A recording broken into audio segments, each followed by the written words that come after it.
What if I told you that every argument skeptics use to try to deny Bigfoot's existence has already been proven wrong by science, by evidence, and by a whole lot of facts they refuse to face? In this video, I'm going point by point through the most common skeptic arguments and proving each one dead wrong, using hard evidence, expert analysis, and facts that most people have never heard. If you've ever debated someone about Bigfoot, or if you're skeptical yourself, this is the video you need to see. Let's start with the question everyone asks first. Where's the body? Why don't we have a body? We do, or at least we did. The Minnesota Iceman was exhibited across North America in the late 1960s, a frozen body of a man-like creature encased in ice. Two highly respected scientists, Ivan T. Sanderson and Dr. Bernard Heuvelmans, personally examined it and documented striking anatomical features that pointed to a real unknown primate.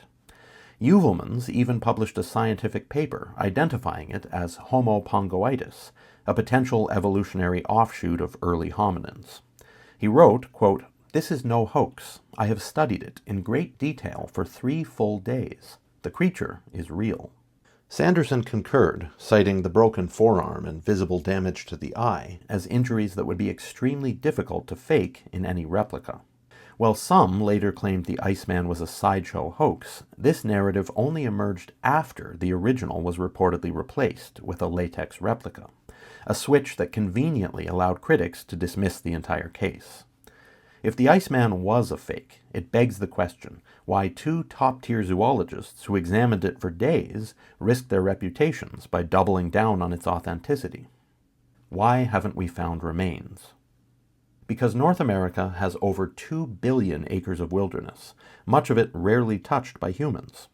Even with modern exploration tools, we still almost never stumble across the remains of animals we know exist, like bears or cougars. Decomposition in the wild happens fast, with scavengers and microbes reducing even large animals to nothing in a matter of days. Fossils are incredibly rare, too. Consider that chimpanzees, which are known to science and have hundreds of thousands of living individuals, left behind only a few dozen fossil specimens. In addition, there's growing reason to believe Sasquatches may bury their dead. Chimpanzees, gorillas, elephants, wolves, and even magpies have all demonstrated behaviors that suggest mourning or even burial rituals. If Sasquatch has any level of intelligence on par with great apes or beyond, it's entirely plausible that they deliberately conceal or bury their dead, making the odds of stumbling across a skeleton nearly zero. A hunter would have shot one by now. What percentage of North America's 2 billion wild acres do you think hunters actually visit with any regularity? How much of that is even accessible by vehicle or on foot without extraordinary effort? I assure you, both numbers are minuscule. Even in heavily hunted areas, most hunters stay on trails, in blinds, or within a few miles of access points. Sasquatches have reportedly been seen miles deep in remote terrain, well outside the range of most hunting activity. As for why no one has shot one, how many hunters would actually pull the trigger on something walking upright with a strikingly human-like face? And if one was shot, what makes skeptics so sure that they'd hear about it? Several park rangers, police officers, and military personnel have gone on record saying they were ordered to keep quiet after seeing evidence of Sasquatch. So if a kill did happen, it's very possible it was covered up or buried out of fear of prosecution or ridicule. If you want to disprove a species, you need more than assumptions. You need actual research and critical thinking. Just before we move on to the next item on the list, I wanted to take a quick moment to make something clear. I'm not attacking Bigfoot skeptics. If you're an open-minded, honest person who simply hasn't been convinced yet that these beings exist, then I have no problem with you. In fact, it's for people like you that I made this video and others like it to try to present the facts and evidence about Sasquatch in a reasonable, logical, clear way that hopefully gives you sufficient grounds to change your perspective on this matter. It's the militant skepticism that I do take issue with.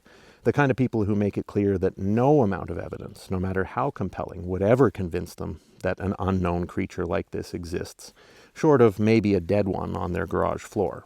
The kind of people who ridicule those who have had encounters and claim time and time again that anyone who believes these beings even might be real is an absolute idiot in their view.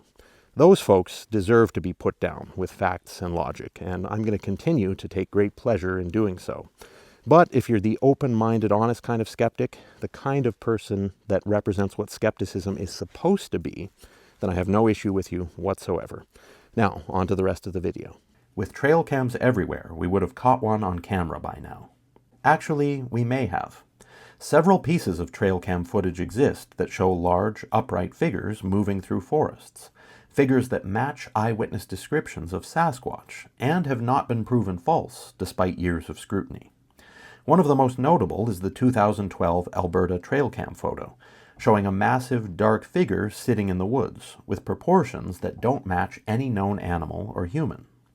The visible arm in the image clearly doesn't belong to a bear. Another is the 2021 Birch Bay trail cam sequence that captured a broad-shouldered biped walking past at night. Its sheer size, arm length, and posture immediately create intrigue. These clips, while not definitive on their own, are part of a growing body of visual evidence that trail cams are catching glimpses of something. It's rare, but the problem isn't really the lack of cameras. It's the creature's uncanny ability to avoid them, likely due to heightened senses and aversion to human technology. Many researchers even report finding trail cams turned around, powered off, or mysteriously malfunctioning in Sasquatch hotspots. If you're expecting crystal clear footage of a stealthy, intelligent primate in dense terrain from a $50 motion sensor that triggers at 20 feet and runs on AA batteries, you're expecting too much from the wrong tool. Why don't we have any clear video?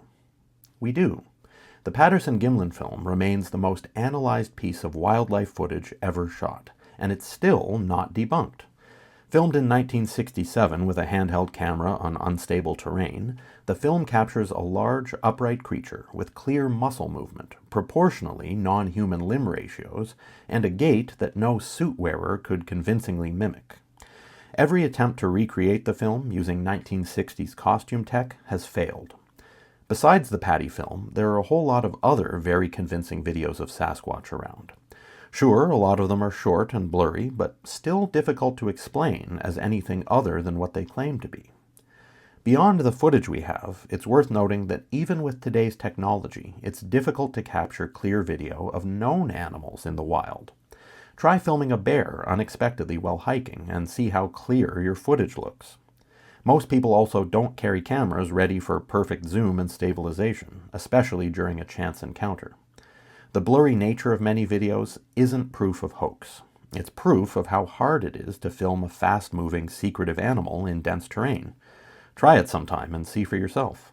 The Patterson-Gimlin film is a proven hoax. False.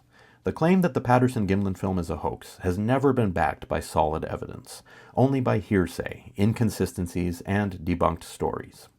The most common debunker narrative hinges on Bob Hieronymus, claiming he wore a suit, but he has never produced it, never replicated the gait convincingly, and has contradicted himself on key details. Greg Long's book promoting the hoax theory relies almost entirely on second-hand anecdotes and ignores the vast body of expert analysis in favor of the film's authenticity.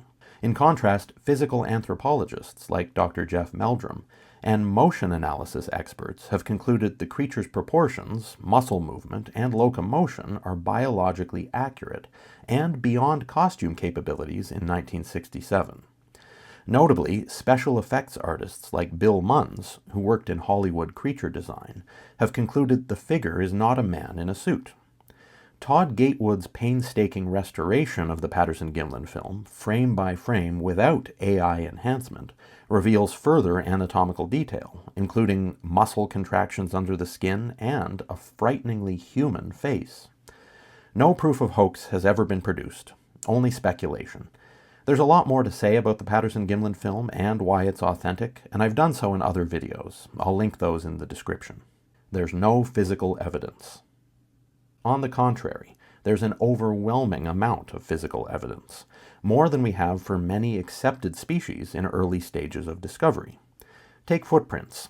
Experts like Dr. Jeff Meldrum have analyzed casts showing dermal ridges, mid-tarsal breaks, and pressure release indicators impossible to fake.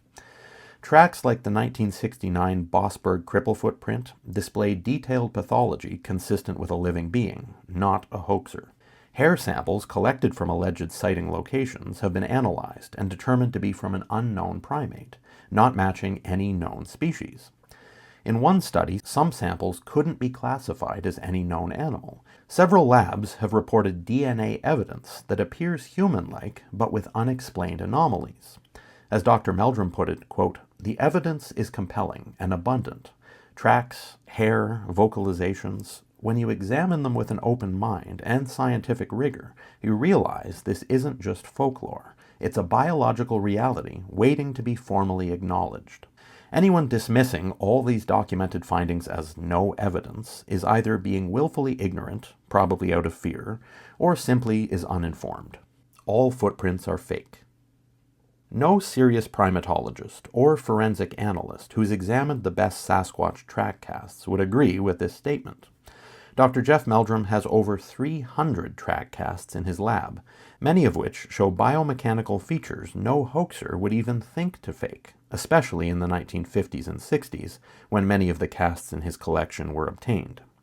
The aforementioned cripplefoot tracks from Bosberg show signs of a foot deformity consistent with a real congenital condition, and the creature's gait and pressure mechanics shift according to the trail.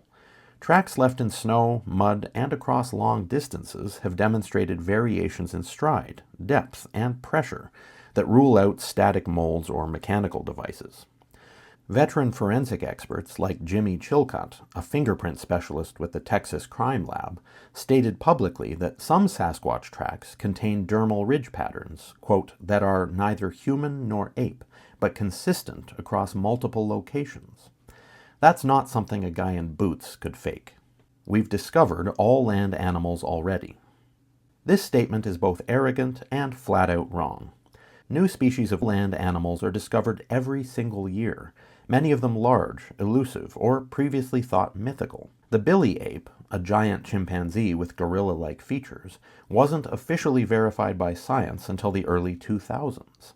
The saola, a large forest-dwelling bovid in Vietnam and Laos, wasn't discovered until 1992 and was completely unknown to science before that, despite its size. Even in North America, the eastern cougar was thought extinct until verified sightings and DNA turned up in the 21st century. The giant peccary, the olinguito, and several jungle cats were all confirmed by science after decades of local reports dismissed by zoologists. Discovery requires willingness to look, and the scientific establishment has largely avoided serious study of Sasquatch. There would have to be enough Sasquatches in the wild to sustain a breeding population. And there very likely are. Biologists estimate that a viable breeding population of large primates could range from 1,000 to 4,000 individuals spread across North America. Given the sheer size and remoteness of Canadian and Alaskan wilderness, plus large swaths of uninhabited land in the Pacific Northwest, Appalachians, and parts of the Rockies, it's not unrealistic. Species like wolverines, mountain lions, and lynx have thriving populations in areas where they're almost never seen. Sasquatches are described as nocturnal, nomadic, and highly intelligent, which further reduces sightings and evidence. Their reportedly long lifespan, low population density, and a strong avoidance of humans may help explain how they sustain themselves while remaining largely off our radar. No legitimate scientists take Bigfoot seriously. That's simply not true. Several credentialed scientists have dedicated large portions of their careers to studying Sasquatch evidence, including physical anthropologists like Dr. Jeff Meldrum of Idaho State University, who has extensively studied footprint morphology. Dr. John Bindernagel, a Canadian wildlife biologist, wrote several scientific works on the subject, and had even shared the details of his own sighting. Even Dr. Jane Goodall, the world's foremost primate expert, stated, quote, "I'm sure that they exist," when asked about Bigfoot. Other notable scientists, like Dr. Esteban Sarmiento, Dr. Grover Krantz, and Dr. Henner Fahrenbach, have all examined evidence seriously and drawn conclusions that support the creature's plausibility. The real issue isn't a lack of interest. It's the fear of ridicule and career damage that comes with admitting it publicly. The absence of mainstream acceptance doesn't mean absence of legitimacy. It means the topic threatens the fragile ego of institutional science. The real question isn't where are the scientists, it's why are the ones who do speak out so thoroughly ignored? Extraordinary claims require extraordinary evidence. Then let's take stock. We have thousands of credible eyewitness accounts, many from trained observers like law enforcement, hunters, and military personnel. We have trackways showing anatomical precision, deformation, and consistent traits over decades. We have hair samples, DNA studies, audio recordings of vocalizations that defy classification, and an iconic film still not debunked after 50-plus years of scrutiny. We have whistleblower testimonies from forestry workers, government employees, and park rangers claiming cover-ups. We have indigenous oral histories that predate colonial contact, describing creatures identical to modern reports. At some point, refusing to accept the evidence says more about your belief system than the facts themselves. Well, there you have it. Quite a comprehensive look at why the tired arguments repeated by Bigfoot skeptics really don't hold water when you get down to it. If you enjoyed this video, please give it a like, share it with your family and friends, and subscribe to Cabin in the Woods. And if you want to show me extra support and contribute to future projects, I'll leave a link to my Buy Me a Coffee page in the description below. Thanks for watching.